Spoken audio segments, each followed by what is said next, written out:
আসসালামু আলাইকুম। কেমন আছেন সবাই? ওয়েব ডিজাইন বাংলা টিউটোরিয়ালে আপনাকে স্বাগত জানাচ্ছি। আমি লোকমান মোহাম্মদ ইউসুফ। তো গত পর্বে আমরা দেখেছিলাম যে কিভাবে ইমেজের উইডথ হাইট দিতে হয় এবং ইমেজের সাথে একটা লিংক করানো যায়, এই ব্যাপারগুলো। তো আজ আমরা দেখব পাথ বা লোকেশন। এই লোকেশনটা খুবই গুরুত্বপূর্ণ। HTML এ লোকেশনের ব্যবহার খুবই হয়ে থাকে বা এটা অপরিহার্য একটা ব্যাপার। দেখুন আমাদের ইমেজটা এখন ব্রাউজারে শো হচ্ছে। তো আমরা একটু কাজ করি। এখানে রুট ফোল্ডারে এগুলো রাখা আছে। দেখুন দুইটা ইমেজ এবং আমাদের HTML ফাইলটা এখানে রাখা আছে। তো এখন আমরা চাচ্ছি যে এই ইমেজগুলো একটা ফোল্ডারে রাখার জন্য বা একটা ফাইলের মধ্যে রাখার জন্য। কারণ আমরা যখন ওয়েবসাইট ইউজ করব বা ওয়েবসাইট তৈরি করব, আমাদের ওয়েবসাইটে একটা দুইটা নয়, 10টা 20টা নয়, শত শত হাজার হাজারও ইমেজ থাকতে পারে। তখন আমরা কিভাবে কি করব? তখন সমস্ত কিছুর একটা শৃঙ্খলা লাগে, সৌন্দর্য থাকে, সেটার স্ট্যান্ডার্ড মেনটেন থাকতে হয়। তো এই জন্য আমরা একটা ফোল্ডার ক্রিয়েট করি। ফোল্ডার একটা নাম দেই ইমেজ। এই ইমেজ নামীয় ফোল্ডারের মধ্যে আমরা এই দুটোটা ইমেজ রেখে দিই। রেখে দিয়ে আমরা এখন ব্রাউজারটা রিফ্রেশ করি। দেখুন ব্রাউজারে কি শো হচ্ছে। আমরা একটু কাজ করি। এখানে যেহেতু দুইটা ইমেজ আছে, দুইটা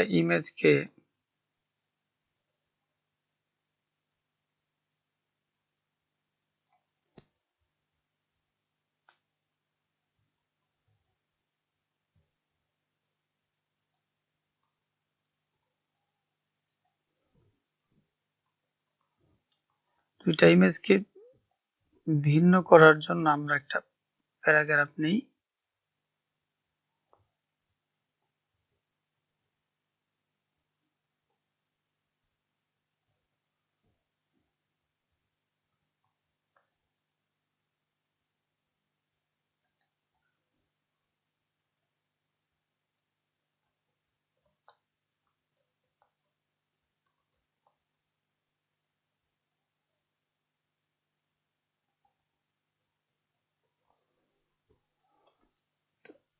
এখন আমরা ব্রাউজারটা রিফ্রেশ করি, দেখি কি হয়।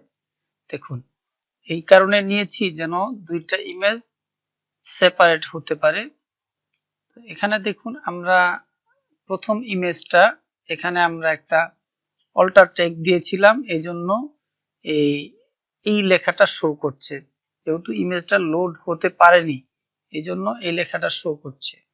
আর এখানে কিন্তু শো করছে না, তবে ইমেজের দুইটা আইকন দেখা যাচ্ছে। এখন কথা হলো ইমেজ দুইটা শো হচ্ছে না কেন? ইমেজ দুটো কেন শো হচ্ছে না?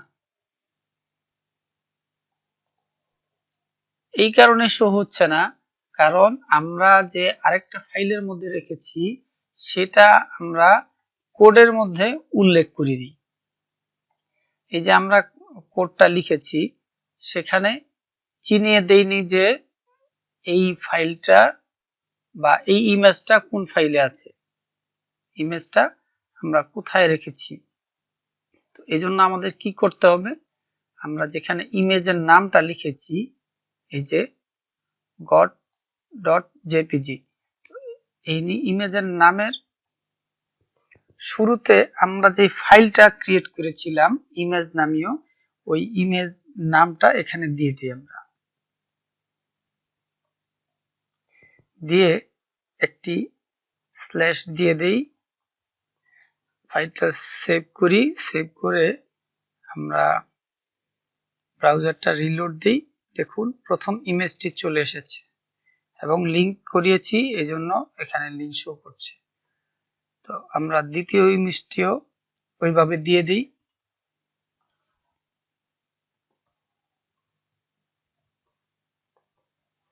ব্যাস, সেভ করলাম, সেভ করে আবার রিলোড দেই। দেখুন দুটোটা ইমেজ চলে এসেছে। তো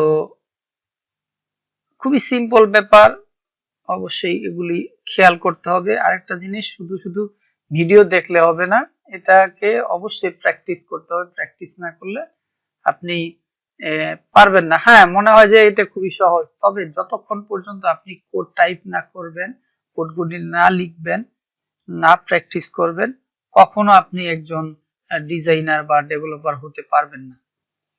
তো আমরা এখানে আরেকটা বিষয় আপনাদের প্রশ্ন জাগতে পারে।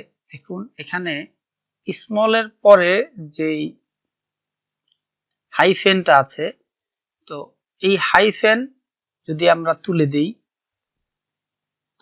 হাইফেন তুলে দিয়ে এখন ফাইলটা সেভ করি, সেভ করে আমরা এটা রিলোড দিই। দেখুন এই ইমেজটা এখন আর শো হচ্ছে না। কারণ কি, যে আমরা একটা এরর আছে, অর্থাৎ যেই নামটা আছে এই নামটা পরিপূর্ণ নেই। নেই মানে এখানে একটা হাইফেন ছিল, এই হাইফেনটা আমরা তুলে দিয়েছিলাম। অর্থাৎ ইমেজের নামের ক্ষেত্রে বা যে কোনো ফাইলের ক্ষেত্রেই কখনো ভুল করা যাবে না। হ্যাঁ, কখনো কখনো দেখা যায় যে এই HTML এর অনেক কোড ভুল লেখার পরেও ব্রাউজার এটা সঠিক করে প্রদর্শিত করে, কিন্তু জানা সত্ত্বেও ভুল করা যাবে না। আরেকটা কথা দেখুন, এখানে ইমেজের নামের মাঝখানে যে একটা দুইটা ওয়ার্ডের মাঝখানে যে হাইফেনটা আছে, এরকম আমরা যখন ইমেজের নাম লিখব তখন আমরা স্পেস দেব না, হয়তো আন্ডারস্কোর অথবা হাইফেন, এই দুইটা একটা দিব, খালি রাখা যাবে না। খালি এটা যদিও ইমেজের ক্ষেত্রে সমস্যা না হয়, কিন্তু অন্যান্য ফাইলের ক্ষেত্রে সমস্যা হবে। তো এই জন্য আমাদের রিকমেন্ড হচ্ছে এটা খালি রাখা যাবে না বা স্পেস দেওয়া যাবে না, হাইফেন অথবা আন্ডারস্কোর দিতে হবে। তো আশা করি বুঝতে পেরেছেন। আগামী পর্ব দেখার আমন্ত্রণ জানিয়ে এখানে শেষ করছি। আসসালামু আলাইকুম ওয়া রাহমাতুল্লাহ।